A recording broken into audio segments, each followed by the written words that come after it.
Mesdames et messieurs, bonjour. Merci d'être à l'écoute des programmes de Sud FM Thiès. Vous nous suivez sur la 102.2 en modulation de fréquence. C'est une radio émise depuis le quartier Carrière à la Villa 232. Nous sommes sur la rue Serigne Abdoul Aziz Dabakh. Bienvenue à ce rendez-vous de l'actualité régionale. Au sommaire de cette édition, en ce mercredi 18 février 2015, paralysie du système scolaire dans le public, de l'élémentaire au supérieur, débrayage suivi de sitting du grand cadre pour l'application du protocole d'accord signé le 17 février 2014, 72 heures de grève totale à l'appel du SAES pour dire non à la loi cadre dans les universités sénégalaises. Mercredi des cendres, aujourd'hui, la communauté chrétienne débute le jeûne, 40 jours d'abstinence, de prière et de pardon. Le mardi gras a été fêté hier par les enfants de la garderie Kër Mama Niass de Thiès à travers un carnaval. Spoliation foncière au quartier Mbour 4 de Thiès-Ouest, le collectif des attributeurs de parcelles dénonce pour interpeller les autorités. Partenariat public-privé, élus locaux des départements de Thiès-Tivaouane et acteurs du secteur privé à l'école des innovations de l'acte 3 de la décentralisation et du nouveau code général des impôts. Une rencontre de 2 jours se tient depuis hier à la Chambre de commerce, d'industrie et d'agriculture de Thiès. Yankhoba Diatara, le premier vice-président du conseil départemental de Thiès, sera notre invité. Pabgué de l'autre côté de la baie vitrée. Babacar Ndaouye est à la présentation. Bienvenue.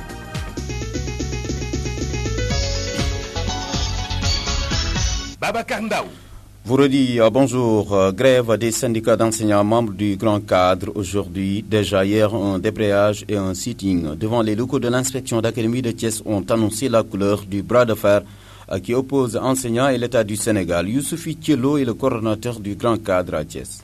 Le mouvement, il est plus que suivi. Ceux qui sont là aujourd'hui, ce sont ceux dans les poches de qui il reste encore des miettes pour pouvoir se déplacer. Nous avons déplacé des gens de Ngoundiane, nous les avons déplacés de Thiénaba, nous les avons déplacés du département de Thiès, de la ville de Thiès. Mais il y a la grande masse qui est encore restée sur place, qui a observé à la lettre le mot d'ordre de grève, le mot d'ordre de débrayage. Les gens ont débrayé à 9h, ils ont quitté les classes, que ce soit dans l'élémentaire, dans le moyen ou dans le secondaire. Aucun enseignant est aujourd'hui resté dans les classes. Les gens ont quitté les classes pour marquer leur désapprobation par rapport à cet état de fait. Le dilatoire de l'État, comment vous l'expliquez? Est-ce à dire que le grand cadre est en train de fléchir ou bien la résistance n'est plus de mise? Nous avons depuis 2 ans observé une pause parce que simplement nos bases nous avaient dit d'attendre que le gouvernement soit installé et qu'il prenne les commandes pour qu'il puisse enfin s'occuper des revendications des enseignants. Mais depuis 2 ans, nous avons constaté pour le déplorer que le gouvernement s'est enfermé dans un immobilisme sans précédent. Depuis 2 ans, aucun accord n'a connu un début de matérialisation. Nous disons donc que cet état de fait-là ne peut plus continuer. C'est parce que le gouvernement n'a rien fait que nous sommes sortis aujourd'hui. S'ils s'étaient acquittés de leur devoir régalien qui consistait à matérialiser les accords qu'ils ont signés, aujourd'hui nous ne serions pas dans les rues, nous serons dans nos classes parce que notre outil de travail c'est l'école. Nous avons nos enfants dans les classes, nous avons nos cousins, nos nièces, neveux dans les classes. Nous sommes nous-mêmes responsables de famille. Donc notre outil de travail c'est les classes, c'est l'école. Nous ne serions pas aujourd'hui dans la rue. Aujourd'hui, nous avons atteint un point de non-retour. Ce qu'il y a lieu de dire, c'est que la balle est dans le camp de l'État. Si l'État revoit sa position, nous allons rentrer dans les classes et continuer à travailler comme nous le faisions depuis toujours. Mais si l'État s'entête à ne pas matérialiser nos accords, si l'État s'entête à octroyer des indemnités faramineuses à toutes les couches socio-professionnelles, en élaguant, en mettant de côté les enseignants, nous allons toujours nous offusquer, nous allons dire non, nous allons nous battre jusqu'à la dernière énergie, nous allons nous battre pour réclamer nos droits et pour les obtenir. Youssoufi Thiello, professeur au lycée de Pout, secrétaire général régional du CEMS et porte-parole du jour du Grand Cadre à Thiès. À Mbour, le mouvement est largement suivi hier. Un sitting a été organisé à l'inspection de l'éducation et de la formation, l'IEF 2 de Mbour, en présence de tous les représentants syndicaux. Le plan d'action se poursuit ce mercredi. Mbour, Pierre Claver-Pouy. Un mot d'ordre largement suivi à Mbour, un débrayage suivi d'un sit-in devant l'IF2 de Mbour où les syndicalistes ont exprimé leur mécontentement. Boubacar Diallo est secrétaire général départemental du SAEMS-QSEMS et porte-parole du jour. Depuis le mois de septembre 2014, le syndicat n'a de tiré sur la sonnette d'alarme, mais le gouvernement fait la sourde oreille. On a fait pas mal de rencontres, ils ne nous ont même pas appelé. Avec le grand cadre maintenant, on s'est vu. Depuis le 9 janvier, on a déposé notre plateforme revendicative sur la table du gouvernement. Mais D'après les rencontres diverses qu'on a fait, il n'y a aucun point du protocole qu'ils ont signé qui a été diligenté. Les camarades de Youssouf Diallo, secrétaire général régional du SAEMS, QSEMS et les autres syndicats présents dans le département comptent durcir le ton si le gouvernement ne réagit pas. On va aussi donner d'autres plans d'action. S'ils ne nous appellent pas à la négociation, on va continuer à faire la grève. On va durcir le ton et hausser donc aussi la cadence, vraiment. Parce que depuis octobre, on est derrière eux. On les attend, ils ne nous appellent pas. Les syndicalistes se promettent de remettre ça demain avec une grève totale. Pierre Claver, Mbour, Sud FM. Merci à toi, Pierre Claver, puis le correspondant permanent de Sen Radio dans le département de Mbour. Et puis, en plus bref, contre la loi cadre dans les universités publiques sénégalaises, le SAES décrète un mot d'ordre de grève de 72 heures à compter d'aujourd'hui. Des assemblées générales de campus vont boucler ce plan d'action vendredi prochain.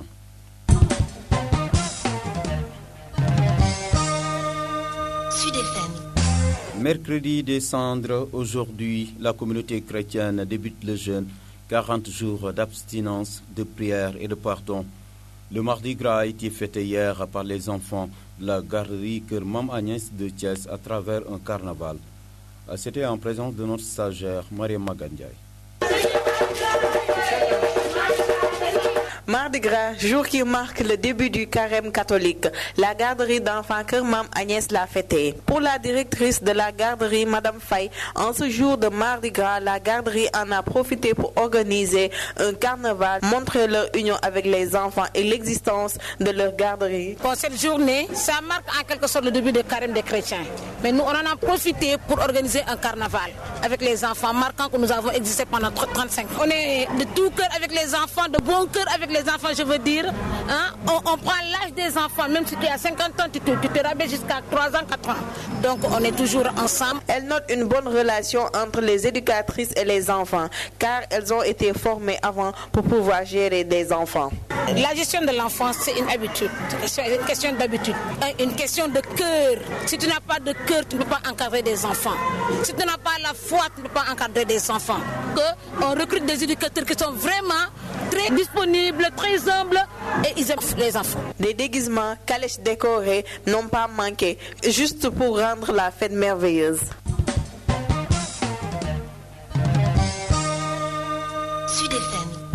Un litige foncier au quartier Mbour 4 de Thiès-Ouest après l'interdiction de construire dont ils font l'objet les attributaires de parcelles dans la forêt classée étalent leurs inquiétudes, la raison et que malgré cette interdiction, des parcelles continuent à être vendues selon eux. Babacar Sow.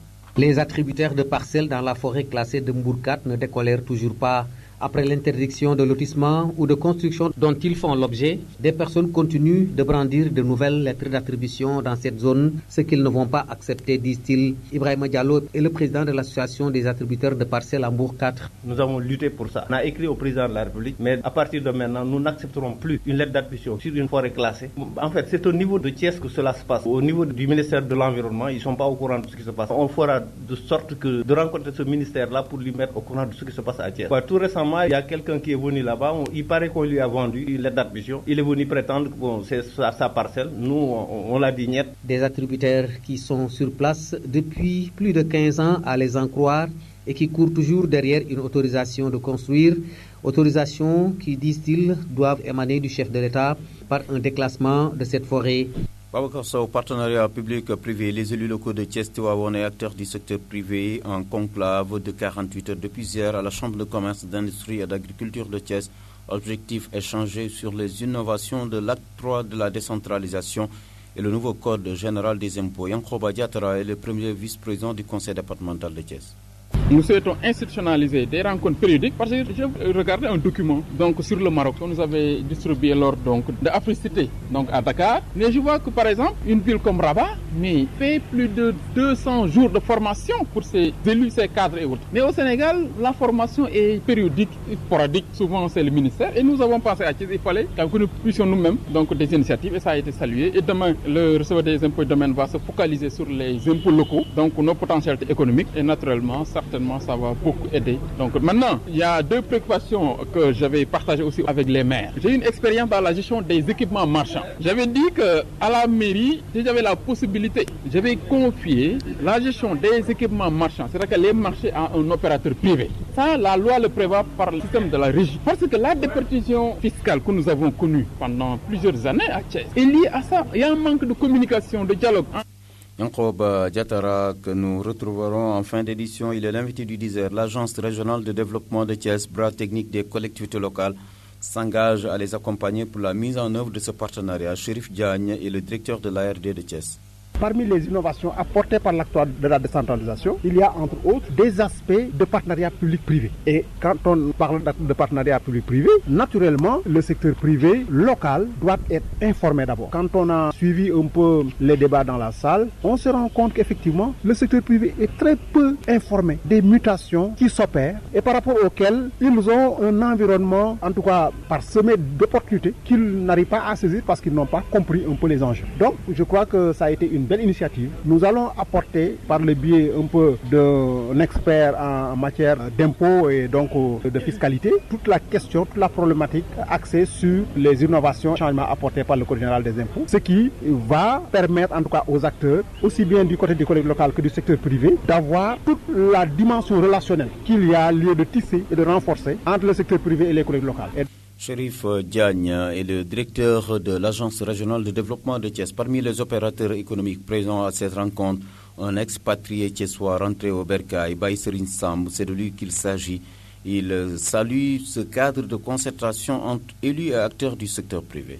On félicite avant tout le conseil départemental et la chambre de commerce de nous avoir conviés à cet atelier. Nos relations de travail, relations entre privés, relations de travail, relations aussi pour développer notre service. Je peux dire même qu'ils l'ont fait trop tard, tardivement, ça reste beaucoup. Nous sommes trop minoritaires ici. J'ai même sollicité dans la salle de renouveler ces ateliers et de convier d'autres acteurs privés parce que franchement c'est à encourager, cette initiative-là est à encourager, mais ça manque beaucoup. Je leur ai demandé de convier d'autres acteurs privés de venir s'imprégner sur l'acte 3 de la décentralisation.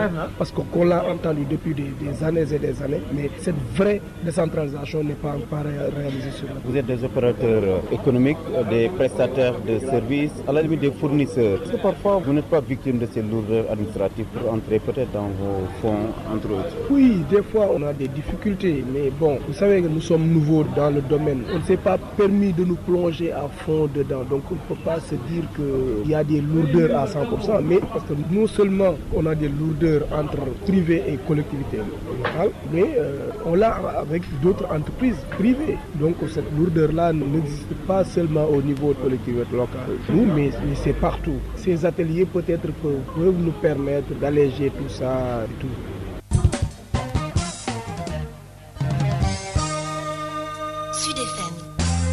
Depuis sa naissance en 2008, l'Alliance patriotique pour la République APR bute dans son organisation à Thiès. Des querelles de leadership ont conduit à la déroute de Benno Bokk Yakaar. Alors des dernières locales, l'immixtion du ministre maire de Fandène, Augustin Tine, dans la ville de Thiès, aux côtés du député Abdou Mbow, n'est pas du goût d'autres responsables. Lamine Sène, un des cadres de l'APR, ne porte pas de gants. Le ministre Augustin Tine, ministre des Forces armées, a mis à genoux l'Alliance pour la République partout dans le département.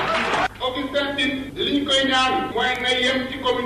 une désunion qui ne rassure pas les souteneurs du président Macky Sall à Thiès. Mamadou Makhtar Diouf, coordonnateur du mouvement républicain pour un Sénégal émergent à Thiès, interpelle Macky Sall. On n'a pas d'interlocuteur dans la ville de Thiès. Nous, c'est quelque chose qui nous dérange et nous appelons l'APR, le président de la République, pour plus de rigueur, plus d'organisation, peut-être de ses forces, pour que ceux qui le soutiennent quand même puissent avoir des interlocuteurs dans la ville. Le boycott ce week-end du forum des enseignants apéris par des responsables de l'APR a mis le coordonnateur Mamadou Diène dans tous ses états. Il n'est pas normal que les membres de Benno Bokk Yakaar puissent être présents alors que les membres de l'APR pur et dur puissent ne pas être présents. C'est inadmissible. Donc nous avons lancé nos lettres d'invitation à tout le monde. Les jeunes du cadre de réflexion et d'action républicain de Thiès balisent le terrain. Massamba Diouf. Inviter nos grands frères, nos responsables, nos leaders à s'unir. Augustin Tine, coordonnateur départemental de l'APR à Thiès, au premier banc des accusés, reconnaît l'urgence de l'unité. Aujourd'hui, ensemble, je pense que nous pouvons gagner les élections de 2017. Parce que nous n'avons pas de chance au second tour.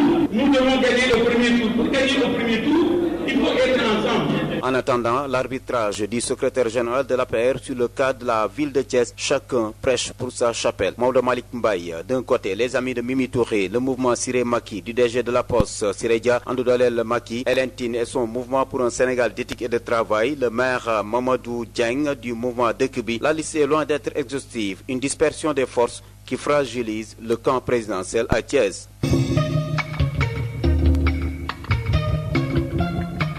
Vous suivez le magazine de la rédaction. Maintenant, face à l'invité. Mesdames et messieurs, avant d'accueillir l'invité du 10h, le vice-président du conseil départemental de Thiès, Yankhoba Diatara, retenez cette brève. La fédération PDS de Thiès-Ville qui tient une assemblée générale cet après-midi, c'est à la permanence Boubacar Sall. Déjà, les libéraux annoncent une marche pacifique vendredi prochain à partir de 15h. Départ rond-point Normandie, nous y reviendrons. L'invité du 10h est le vice-président du conseil départemental de Thiès, Yankhoba Diatara, qui revient sur l'importance de ces rencontres entre élus locaux de Thiès-Tivaouane et acteurs du secteur privé. L'originalité de l'atelier, c'est que ça a regroupé et les acteurs du développement local, globalement les élus et les opérateurs économiques. Et il faut une symbiose, une certaine synergie d'action ensemble pour quand même que nous puissions, nous tous ensemble, donc aller vers le développement, vers l'avancement de notre territoire. Oui, sur les PPP, nous avions même commencé. Avant même les élections locales, nous avions convié le secteur privé sur une réflexion sur quelques projets structurants qu'on pourrait développer ensemble, sous format PPP. Par exemple, le centre commercial que nous voulions faire au niveau de la ZAC. Ça, naturellement, le secteur privé était associé, impliqué dans le montage financier et la conception même de projets. De même que les marchés plus ou moins au poisson que nous avions prévus. Et là, ce que nous souhaitons, que le secteur privé s'implique davantage. Et sache qu'il y a une opportunité d'affaires qui est là, qui est possible, donc qu'ils pourront exploiter. Mais pour cela, il faut qu'ils soient rassurés par rapport naturellement à l'engagement politique des élus, donc de travailler avec le secteur privé, mais également que le secteur privé sache qu'il y a une opportunité, une rentabilité sur les projets que nous voulons développer. Je pense un centre commercial à Thiès, par exemple une piscine municipale pourrait être rentable. Ça, nous avons fait tous ces projets-là, aux élus maintenant de prendre les initiatives, d'aller vers le secteur privé et de les rassurer. Je pense que nous avons aujourd'hui un cadre juridique institutionnel capable aujourd'hui de développer de tels partenariats. Le formateur l'a dit, c'est en 2006 que nous avons introduit dans notre architecture institutionnelle l'idée de faire participer le secteur local au développement des PPP. Au début, c'était vraiment seulement l'État qui pouvait donc le faire. Mais je pense qu'aujourd'hui, l'acte 3 l'a introduit donc dans le dispositif et nous avons maintenant, à mon avis, le cadre juridique nécessaire pour le faire. C'est aux élus maintenant de le faire. Et moi, j'estime que nous avons aujourd'hui, c'est vrai, de nouveaux maires qui, quand même, ils en veulent, ils ont la volonté, mais seulement il faut les encadrer. Comme nous avons, nous, une petite expérience quand même dans la gestion, je pense qu'à notre niveau, on n'a pas ces difficultés, mais il faut encadrer les nouveaux. Et aussi, il y a des maires qui sont restés, mais qui n'avaient pas toute l'information nécessaire. Par exemple, les communes rurales qui sont érigées en communes, est-ce qu'elles ont toutes les informations sur, naturellement, leur nouveau dispositif fiscal et financier, mais également, est-ce qu'elles ont l'information sur les possibilités, les opportunités qui s'offrent à eux de développer des partenariats publics-privés. Et je pense qu'aujourd'hui, c'était ça un peu l'intérêt. Et le secteur privé a montré une disponibilité. Ils sont plus nombreux dans la salle. Il y a des maires, mais le secteur privé a répondu en masse. Et comme c'est un début, certainement dans les prochaines semaines, nous souhaitons institutionnaliser des rencontres périodiques. Je peux regarder un document donc, sur le Maroc que nous avons distribué lors donc, de Africité donc à Dakar. Mais je vois que par exemple, une ville comme Rabat fait plus de 200 jours de formation pour ses élus, ses cadres et autres. Mais au Sénégal, la formation est périodique, sporadique. Souvent, c'est le ministère. Et nous avons pensé à qu'il fallait que nous puissions nous-mêmes donc des initiatives et ça a été salué. Et demain, le receveur des impôts et domaines va se focaliser sur les impôts locaux, donc nos potentialités économiques. Et naturellement, certainement, ça va beaucoup aider. Donc maintenant, il y a deux préoccupations que j'avais partagées avec les maires. J'ai une expérience dans la gestion des équipements marchands. J'avais dit qu'à la mairie, si j'avais la possibilité, je vais confier la gestion des équipements marchands, c'est-à-dire que les marchés à un opérateur privé. Ça, la loi le prévoit par le système de la régie. Parce que la déperdition fiscale que nous avons connue pendant plusieurs années à Thiès est liée à ça. Il y a un manque de communication, de dialogue entre les opérateurs économiques et la mairie, mais également, nos collecteurs ne sont pas performants dans la collecte. Donc tout cela, vous prenez un opérateur, vous lui confiez la gestion du marché central par exemple, il te fait la collecte, il te fait l'entretien, il te fait donc le nettoyage, il te fait tout et vous signez un contrat et vous lui versez donc sur la base des recouvrements faits. Ça crée moins de tension entre la mairie et les opérateurs et tout cela. Est-ce que les populations sont bien préparées à ça, monsieur? Non, ce qui importe, ce n'est pas les populations, c'est les opérateurs économiques. Les populations, l'essentiel, qu'elles trouvent un marché propre, qu'elles trouvent en fait des opérateurs économiques qui sont à l'aise. Ce sont les opérateurs économiques qu'il faut sensibiliser au marché pour qu'ils puissent maintenant savoir, ils peuvent dans un cadre mieux organisé, travailler, payer leurs impôts, payer leurs taxes, mais également en même temps être soutenus dans l'entretien de l'équipement marchand et la sa conservation. C'est ça un peu l'intérêt. Et que souvent, les services municipaux sont tellement dispersés dans la ville que même que le service n'est pas toujours efficace. C'est ça l'intérêt un peu d'un opérateur et que maintenant les autres services de la municipalité se focalisent sur le nettoiement des artères et tout, mais au moins que les équipements marchands soient mieux gérés vraiment par un opérateur. Maintenant, l'autre aspect un peu, c'est le Stade Lat Dior que je voulais expérimenter par une gestion en régie, ça pour que mon opérateur puisse prendre l'engagement de le gérer et que toutes les activités sportives soient plus ou moins pilotées à partir de l'opérateur. Le Nawetan qui me dit qu'il paye beaucoup d'argent au stade que je ne vois pas, que les matchs de ligue qui se jouent là-bas, les luttes, les lambes et autres là, que ça soit géré par un privé et naturellement qui nous fera le point régulièrement, donc sur les recettes, mais également sur la base d'un contrat, on lui paye ce qu'on lui doit. C'est valable pour la gare routière? C'est valable aussi pour la gare routière, pour les équipements marchands. Mais naturellement, c'est au maire, aux communes de le faire. Moi, ce qui dépend de moi, c'est le Stade Lat Dior et le stadium. L'expérience des beaux maraîchers, monsieur le président? Il faut développer une concertation avec tous les acteurs. Et nous avons, pris l'initiative récemment de mettre sur pied un comité de nettoiement, de mise à niveau du Stade Lat Dior, que j'ai confié d'ailleurs au maire de la commune Thiès-Ouest, Aliou Sow, qui a bien voulu l'accepter. Et maintenant, pour ce qui est de la gestion du stade, nous avons mis un comité de gestion qui va réfléchir sur ça et même aller vers la proposition d'une rejet directe qu'on va soumettre au ministre des Sports. D'autant plus que l'État va mettre 500 millions, il faut que ça soit de manière concertée avec l'État. Babacar Ndaw. 10h23 dans les studios de Sud FM Thiès. Mesdames et messieurs, c'est la fin de cette édition. Le rappel des titres. Mercredi des cendres. Aujourd'hui, la communauté chrétienne débute le jeûne. 40 jours d'abstinence, de prière et de pardon. Le Mardi Gras a été fêté hier par les enfants. La garderie Kër Mam Agnès de Thiès n'a pas été en reste.